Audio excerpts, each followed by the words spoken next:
You know, one thing that bothers me, and not just me, it bothers a lot of political writers, is what I call her Lady McBiden. Lady McBiden, who doesn't have enough decency, doesn't have enough class to give her husband, 81-year-old man with dementia, permission to quit. What's your reaction to that? I mean, it really bothers me. I mean, the last few years, just let him live with a little grace, a little dignity in the last few years of his life. Why do you want to put him in the middle of this? You know, I've seen a lot of that too. And right now, nobody on this planet knows that man better than Dr. Jill Biden.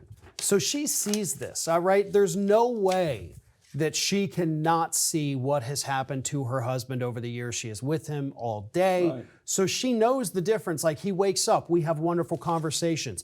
By the end of the day, I don't know what he's saying anymore. Yeah. So there is no excuse. She should be the one protecting him and saying, Joe, listen.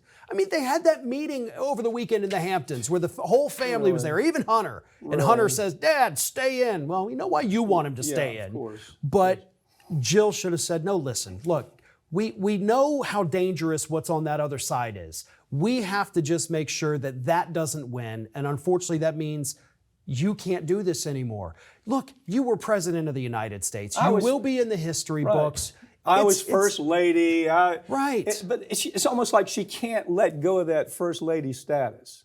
I can't let go of this. This is too intriguing. It's too big for me to let go, to have the decency to give my husband permission to, you don't have to do this, Joe. Live your last life, the last part of your life. He's 81 years old.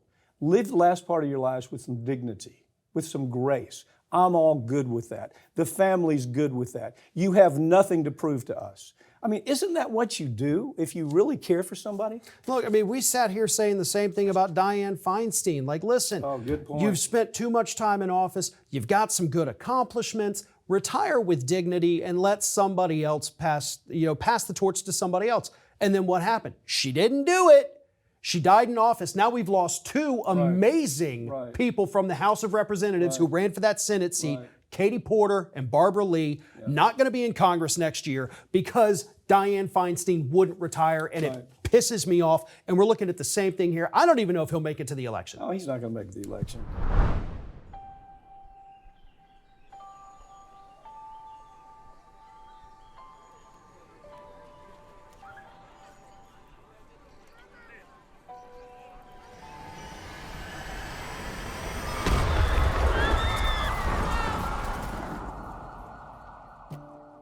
That it had helped dirty money flow through its branches around the world, including at least 800... Plaintiffs allege that the defendants provided money and medical goods to terrorist groups Hezbollah and Jaish al-Mahdi. This is a well-organized business for these individuals that carry out these attacks. Terrorism is a business, and they run it like a business. They knew about what was going on for a decade. They absolutely, no question about it, knew that HSBC was washing money.